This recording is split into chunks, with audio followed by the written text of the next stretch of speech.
Hi hello ನಮಸ್ತೆ ವೀಕ್ಷಕರೇ.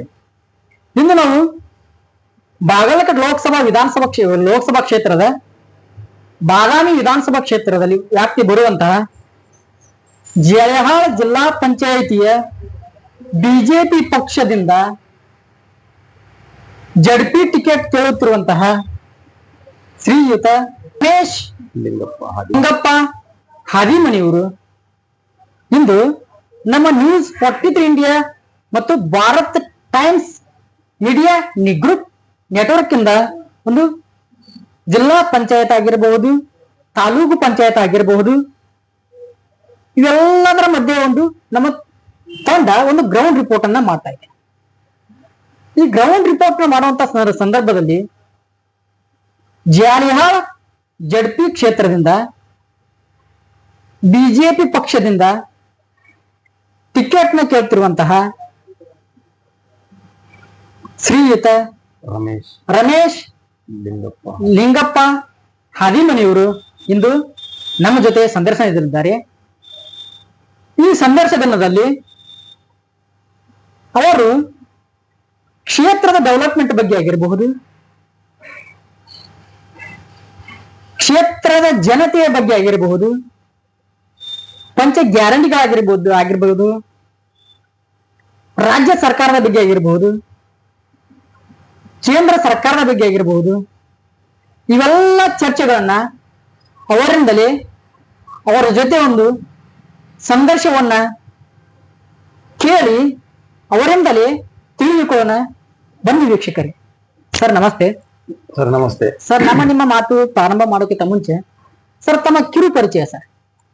Sir ನಾನು ರಮೇಶ್ ಲಿಂಗಪ್ಪ ಹಾದಿಮನಿ, ಓಕೆ, ಭಾರತೀಯ ಜನತಾ ಪಾರ್ಟಿ ರೈತ ಮೋರ್ಚಾ ಜಿಲ್ಲಾ ಪ್ರಧಾನ ಕಾರ್ಯದರ್ಶಿಯಾಗಿದ್ದೇನೆ. ಓಕೆ ಸರ್, ತಾವು ಭಾರತೀಯ ಜನತಾ ಪಕ್ಷದಿಂದ ತಾವು ಜಿಲ್ಲಾ ಪಂಚಾಯತಿಯಾಗಿ ಜಾಲಿಹಾಳ ಜಡ್ಪಿ ಟಿಕೆಟ್ಗೆ ತಾವು ಆಕಾಂಕ್ಷಿಯಾಗಿದ್ದೀರಿ. ಹಾ ಸರ್.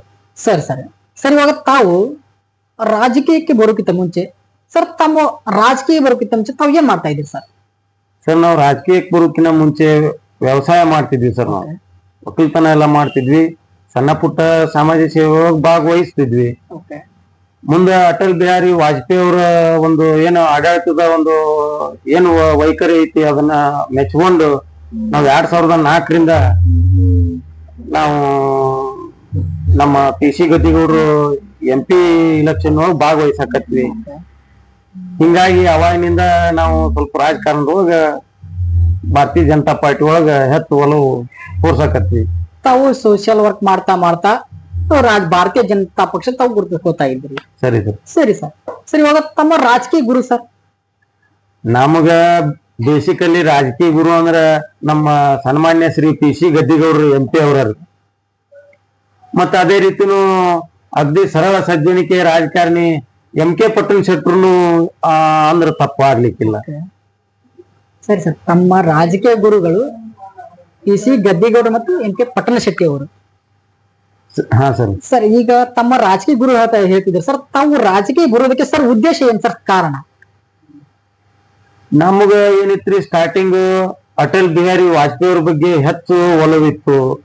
ಮತ್ತ ನಾವು ಬೇಸಿಕಲಿ ಸ್ವಲ್ಪ ಸಂಘದೊಳಗ ಕೆಲಸ ಮಾಡ್ತಿದ್ವಿ, RSS ಒಳಗ.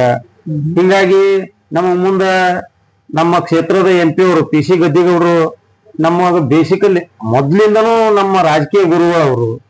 ಅವರು ಜಾತ್ಯತೀತ ಜನತಾದಳದಿಂದ ಭಾರತೀಯ ಜನತಾ ಪಾರ್ಟಿ ಸೇರ್ಕೊಂಡ್ರು. ಅವಾಗಿನಿಂದ ನಾವು ಏನು 2004 MP ಇಲೆಕ್ಷನ್ MLA ಇಲೆಕ್ಷನ್ ಕೂಡೇ ಬಂದು ಅವಾಗಿನಿಂದ ನಾವು ಭಾರತೀಯ ಜನತಾ ಪಾರ್ಟಿ ಸಕ್ರಿಯ ಕಾರ್ಯಕರ್ತರಾಗಿ ಗುರುತಿಸಿಕೊಂಡ್ವಿ. ತಾವು ಸಕ್ರಿಯವಾಗಿ ಭಾರತೀಯ ಜನತಾ ಪಕ್ಷದಲ್ಲಿ ಗುರುತಿಸಿಕೊಂಡ್ರಿ. ಹಾ ಸರ್. ಸರಿ ಸರ್, ಇವಾಗ ತಾವು ಕೇಳ್ತಾ ಇರೋದು ಬಿಜೆಪಿ ಪಕ್ಷದಿಂದ ತಾವು ಜಡ್ಪಿ ಟಿಕೆಟ್ ಕೇಳ್ತಾ ಇದ್ದೀರಿ. ಹೌದು. ಜಾಲಿಹಾಳ ಜಡ್ಪಿಯಲ್ಲಿ ಬರುವಂತಹ ಕ್ಷೇತ್ರ ತಾವು ಜಡ್ಪಿ ಟಿಕೆಟ್ ಕೇಳ್ತಾ ಇದ್ದೀರಿ. ಸರ್ ಇವಾಗ ತಾವು ತಮ್ಮ ಕ್ಷೇತ್ರ ತಾವು ಒಂದು ಅಡ್ಡಾಡ್ತಾ ಇರ್ತೀರ ಅಂದ್ರೆ ಒಂದು ತಾವು ಏನೋ ಆಗ್ಲಿ ಒಂದು ಭೇಟಿ ನೀಡ್ತಾ ಇರ್ತೀರಿ, ತಮ್ಮ ಕ್ಷೇತ್ರ ತಾವು ಭೇಟಿ ನೀಡ್ತಾ ಇರ್ತೀರಿ. ಸರ್ ಭೇಟಿ ನೀಡುವಂತ ಸಂದರ್ಭದಲ್ಲಿ ಸರ್ ಜನ ತಮಗೆ ಸರ್ ನಮಗೆ ಈ ರೀತಿ ತೊಂದರೆ ಆಗ್ತಾ ಇದೆ ಅಂತ ಯಾವ ತಮ್ಮದು ಬೇಡಿಕೆ ಇಟ್ಟಿದ್ದಾರೆ ಸರ್ ಜನ? ಸರ್ ಏನಾಗೈತಿ, ಕೆಲವೊಂದು ಭಾಗಕ್ಕೆ ಇವತ್ತಿಗೂ ಬಸ್ಸಿನ ವ್ಯವಸ್ಥೆ ಇಲ್ಲ. ಕುಡಿಯುವ ನೀರಿನ ವ್ಯವಸ್ಥೆನೂ ಸ್ವಲ್ಪ ಮಟ್ಟಿಗೆ ಕಡಿಮೆ ಐತಿ. ಶೈಕ್ಷಣಿಕವಾಗಿ ಕೆಲವೊಂದಿಷ್ಟು ಸರ್ಕಾರಿ ಶಾಲೆಗಳಂತೂ ಮುಚ್ಚೋ ಹಂತಕ್ಕೆ ಬಂದ್ಬಿಟ್ಟವು. ಇವಕ್ಕೆಲ್ಲ ಸಾಕಷ್ಟು ಸರ್ಕಾರದ ಅನುದಾನಗಳಿದ್ರು ಸೂಕ್ತ ಫಲಾನುಭವಿಗಳಿಗೆ ಸಿಗ್ತಾ ಇಲ್ಲ, ಸೂಕ್ತ ಕೆಲಸನೂ ಆಯಾ ಕ್ಷೇತ್ರದೊಳಗ ಆಗಾಕತ್ತಿಲ್ಲ. ಇವನ್ನೆಲ್ಲಾನು ಇನ್ನೂ ಸ್ವಲ್ಪ ರಾಜಕೀಯವಾಗಿ ಇಚ್ಛಾಶಕ್ತಿ ಇದ್ರ ಇದನ್ನ 100% ಏನ್ ಸರ್ಕಾರದ ವ್ಯವಸ್ಥೆಗಳು ಏನಾದವು ಅವನ್ನ ಸರಿಪಡಿಸಬಹುದು ಅಂತೇಳಿ ನಾನು ಹೇಳ್ತೀನಿ. ಜನರಿಗೆ ಹೇಳಕ್ಕೆ ಇಷ್ಟಪಡ್ತೀನಿ. ಸರಿ ಸರ್. ಸರ್, ಜನ ತಮ್ಮಿಂದ ಏನ್ ಅಪೇಕ್ಷೆ ಪಡ್ಬೋದು ಸರ್? ಸರ್, ಇದ್ರೊಳಗೆ ಸ್ವಲ್ಪ ಸುಶಿಕ್ಷಿತರು ಹೆಂಗೈತೆ ಅಂದ್ರೆ ನಮ್ಮ ಬಾದಾಮಿ ಸುಮಾರು 6ನೇ ಶತಮಾನದ ಇತಿಹಾಸ ಹೊಂದೈತಿ. ನಮ್ದು ಎಂತ ವರ್ಲ್ಡ್ ಹೆರಿಟೇಜ್ ಪ್ಲೇಸ್, ವಾಸ್ತು ಶಿಲ್ಪ ತೂಗು ತೊಟ್ಟಿಲ್ಲ ಅಂತೇಳ ನಮ್ಮ ಜಿಲ್ಲೆ ಬಾಗಲಕೋಟೆ ಜಿಲ್ಲೆಗೆ ಇಂಥ ಒಂದು ಹೆಸರಿದೆ. ಮನಸ್ಸು ಮಾಡಿದ್ರ ನಮ್ಮ ಜಿಲ್ಲೆನ ರಾಜ್ಯದೊಳಗ ಅಷ್ಟೇ ಅಲ್ದೇನ ಇಡೀ ದೇಶದೊಳಗನ ಒಂದು ವರ್ಲ್ಡ್ ಹೆರಿಟೇಜ್ ಪ್ಲೇಸ್ ಅಂತ ಏನೈತಲ್ಲ, ಅತಿ ಸುಂದರವಾದ ಒಂದು ಪ್ರವಾಸಿ ತಾಣವನ್ನ ಮಾಡಿ ಇಲ್ಲಿನ ಇರ್ತಕ್ಕಂಥ ಜಿಲ್ಲೆಯಲ್ಲಿ ಇರ್ತಕ್ಕಂಥ ಸಾಕಷ್ಟು ಜನರು ಉದ್ಯೋಗ ಅವಕಾಶಗಳು ವಂಚಿತರಾಗ್ಯಾರ. ಇಲ್ಲೇ ಈ ನಿಟ್ಟಿನೊಳಗ ಸ್ವಲ್ಪ ಒತ್ತು ಕೊಟ್ಟು ವಿಚಾರ ಮಾಡಿದ್ದ ಅಂತಂದ್ರ ನಮ್ಮ ನಾಯಕರು ಇದ್ರೊಳಗ ಪಕ್ಷಾತೀತವಾಗಿ ಮಾಡ್ಬೇಕಾಗತ್ತೆ ಇಂಥವೆಲ್ಲ ಕೆಲಸ ಕಾರ್ಯಗಳನ್ನ. ಇವತ್ತು ಕಾಂಗ್ರೆಸ್ ಗೌರ್ಮೆಂಟ್ ಇರ್ಲಿ ಅಥವಾ ನಮ್ದೇ ಬಿಜೆಪಿ ಗೌರ್ಮೆಂಟ್ ಇರ್ಲಿ, ಈ ನಮ್ಮ ಬಾದಾಮಿಯನ್ನ ಅಥವಾ ನಮ್ಮ ಬಾಗಲಕೋಟೆ ಜಿಲ್ಲೆಯನ್ನ ಪ್ರವಾಸಿ ತಾಣವನ್ನಾಗಿ ಬೇಕಾದಂಗ ಇಡೀ ರಾಜ್ಯದೊಳಗ ಅಷ್ಟೇ ಅಲ್ಲ ದೇಶದೊಳಗ ನಂಬರ್ 1 ಪ್ರವಾಸಿ ತಾಣವನ್ನ ಮಾಡ್ಬೋದು ಅಂತ ಸಾಕಷ್ಟು ಅವಕಾಶಗಳು. ನಮಗೂ ಒಂದೇನೋ ಬೇಸರ ಇದೆ, ಇವತ್ತಿನ ತನೂ ಅಂತ ಅವಕಾಶಗಳು ನಮ್ಗೆ ಸಿಗಾಕತ್ತಿಲ್ಲ ಅಂತೇಳಿ ಇನ್ನು ಮುಂದಿನ ದಿನಮಾನದೊಳಗದ ಆದ್ರೂ ಎಲ್ಲ ಪಕ್ಷಾತೀತವಾಗಿ ಎಲ್ಲಾ ನಾಯಕರು ಒಂದಾಗಿ ಬಾಗಲಕೋಟೆ ಜಿಲ್ಲೆಯ ಅಭಿವೃದ್ಧಿಗೆ ಮನಸ್ಸು ಮಾಡಿದ್ದ ಕರೆ ಆತಂದ್ರ ನಮ್ಮ ರಾಜ್ಯದೊಳಗ ಮತ್ತ ನಮ್ಮ ದೇಶದೊಳಗ ನಮ್ಮ ಜಿಲ್ಲೆನೂ ಒಂದು ದೇಶಾದ್ಯಂತ ಹೆಸರುವಾಸಿ ಆಗುವಂಗ ಮಾಡ್ಬೋದಂತ ನನ್ನ ಅನಿಸಿಕೆ. ನಂದು ಅಷ್ಟ ಅನಿಸಿಕೆ ಅಲ್ಲ, ಕ್ಷೇತ್ರದ ಸಾಮಾನ್ಯ ಜನರ ಬೇಡಿಕೆನೂ ಇದೆ.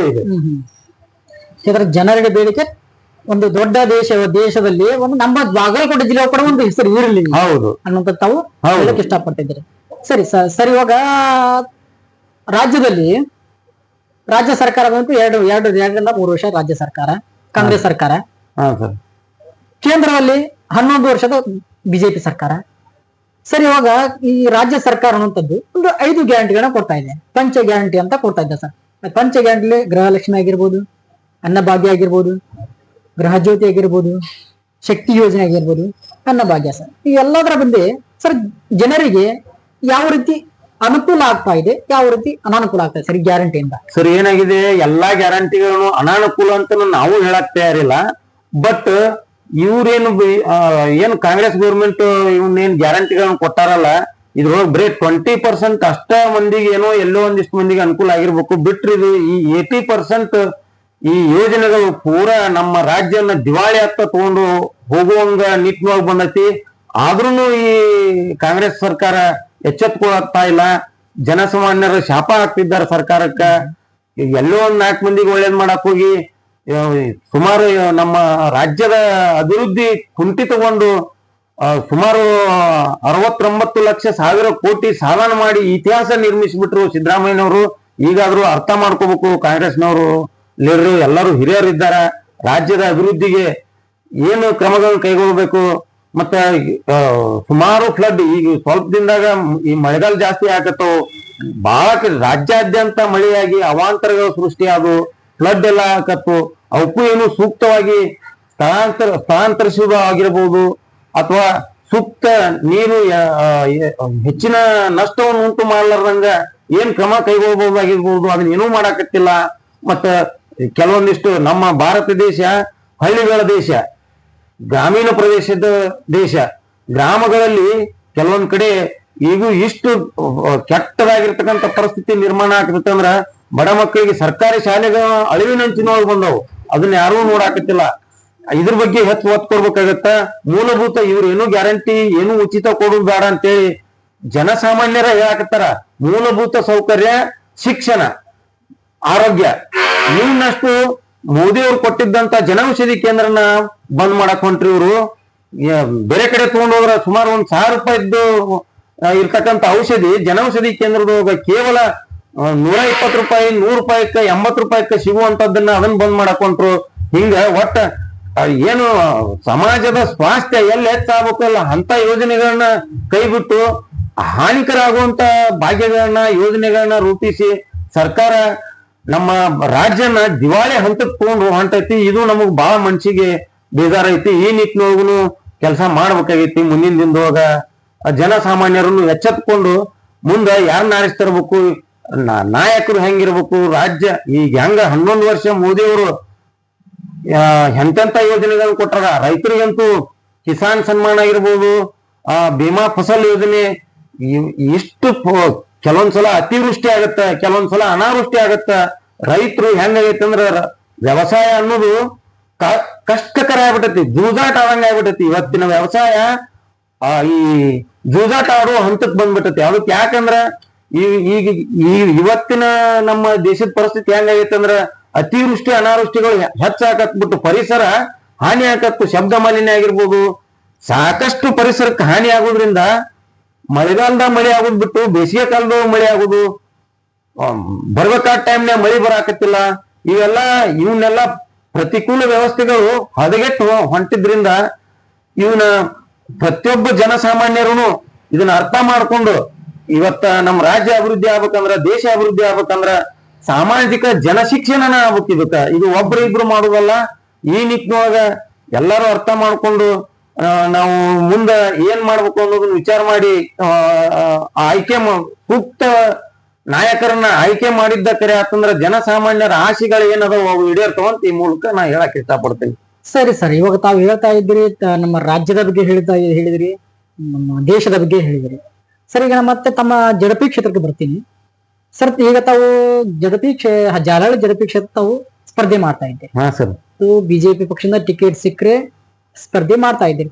ಸರ್, ಒಂದ್ ವೇಳೆ ತಮಗೆ ಭಾಜಪದಿಂದ ಟಿಕೆಟ್ ಸಿಗದೇ ಇದ್ರೆ ರಮೇಶ್ ಹಾದಿಮನಿಯವರ ನಿಲುವು ಏನು? ಕ್ಷೇತ್ರದ ಜನತೆ ಜೊತೆ ನಾನು ಸುಮಾರು ವರ್ಷಗಳಿಂದ ಸಾರ್ವಜನಿಕವಾಗಿ ಗುರುತಿಸುವಂತ ಬಂದಿನಿ. ಸಣ್ಣ ಪುಟ್ಟ ಜನರ ಕಷ್ಟಗಳಿಗೆ, ನನ್ನ ಕ್ಷೇತ್ರದ ಜನರ ಕಷ್ಟಗಳಿಗೆ ಕೈಲಾದಷ್ಟು ರೀತಿ ಒಳಗ ನಾನು ಸ್ಪಂದನೆ ಮಾಡ್ಕೊಂತ ಬಂದಿನಿ. ಹಿಂಗಾಗಿ ನಾನು ಇವತ್ತಿಗೆ ಎಲ್ಲೋ ಒಬ್ಬ ವ್ಯವಸಾಯ ಮಾಡ್ಕೊಂಡು ಕುಂತ ಒಬ್ಬ ಸಣ್ಣ ಕಾರ್ಯಕರ್ತ ಇದ್ದೆ. ಇವತ್ತಿಗೂ ಸಣ್ಣ ಕಾರ್ಯಕರ್ತನ ಅದೀನಿ. ಬಟ್ ನನಗ ಬಹಳ ನನ್ನ ಮೇಲೆ ವಿಶ್ವಾಸ ಇತ್ತು. ನನ್ನ ಕ್ಷೇತ್ರದ ಜನ ಆಗಿರ್ಬೋದು, ನನ್ನ ಸುತ್ತಮುತ್ತ ಗ್ರಾಮದ ನಾಗರಿಕರಾಗ್ಬೋದು. ಇವತ್ತ ನನಗ ಒಂದು ನಾವು ಬಿಸಿನೆಸ್ ಅಗ್ರಿಕಲ್ಚರ್ ಮಾಡುವಾದ್ರಾಗೂ ಆಗಿರ್ಬೋದು, ಅಥವಾ ಲಾಸ್ಟ್ ಇಯರ್ PKPS ಎಲೆಕ್ಷನ್ ನಿಂತಾಗ ಅಭೂತಪೂರ್ವ ಗೆಲುವು ತಂದು ಕೊಟ್ರು ನನಗ. ಇದನ್ನೆಲ್ಲ ನೋಡಕತ್ರ ನಾನು ಒಂದೇದ್ದು ಪಕ್ಷದ ಸಿದ್ಧಾಂತ ಅಂದ್ಬಿಟ್ಟು ನಾನು ಏನು ಯಾವುದೇ ಒಂದು ವಿಷಯನೂ ತಗೋದಿಲ್ಲ. ನಮ್ಮ ನಾಯಕರು PC ಗದ್ದಿಗೌಡರಾಗಿರ್ಬೋದು, ST ಪಾಟೀಲ್ರಾಗಿರ್ಬೋದು, ನಮ್ಮ ಕ್ಷೇತ್ರಕ್ಕೆ ಸಂಬಂಧಪಟ್ಟ ಯಾರೇ ನಾಯಕರಾಗಿರ್ಬೋದು, ಎಲ್ಲಾ ನಾಯಕರ ನಿರ್ಧಾರವೇ ನನ್ನ ನಿರ್ಧಾರ, ಪಕ್ಷದ ನಿರ್ಧಾರನೇ ನಮ್ ನಿರ್ಧಾರ. ಅದನ್ನ ಹೊರತುಪಡಿಸಿನೂ ನನ್ನ ಸುತ್ತಮುತ್ತಲು ಇರ್ತಕ್ಕಂಥ ನನ್ನ ಕಾರ್ಯಕರ್ತರು ಏನೊಂದು ನಿರ್ಧಾರ ತಗೊಂತಾರ ಆ ನಿರ್ಧಾರಕ್ಕೆ ನಾನು ಬದ್ಧದಿನಿ ಅಂತ ಈ ಮೂಲಕ ಹೇಳ್ತೀನಿ. ಸರಿ ಸರ್, ಇವಾಗ ತಾವು ಪಕ್ಷದ ಬದ್ಧತೆ ಬಗ್ಗೆ ಹೇಳ್ತಾ ಇದ್ದೀರಿ. ಸರ್, ನಾವು ಗ್ರೌಂಡ್ ರಿಪೋರ್ಟ್ ಮಾಡ್ತಾ ಇರೋ ಪ್ರಕಾರ ನಾವು ಜನರ ಬಾಯಿಂದ ಕೇಳ್ತಾ ಇರೋದು, ಸರ್, ಈಗ ರಮೇಶ್ ಹಾದಿಮನಿಯವರು ಬಿಜೆಪಿ ಪಕ್ಷದ ಟಿಕೆಟ್ ಕೇಳ್ತಾ ಇದ್ದಾರೆ. ಒಂದು ವೇಳೆ ಟಿಕೆಟ್ ಅಲ್ಲಿ ಸಿಗದೇ ಇದ್ರೆ ಪಕ್ಷೇತರವಾಗಿ ಸ್ಪರ್ಧೆ ಮಾಡಬಹುದಾ ಅಂತ ಜನರ ಪ್ರಶ್ನೆ.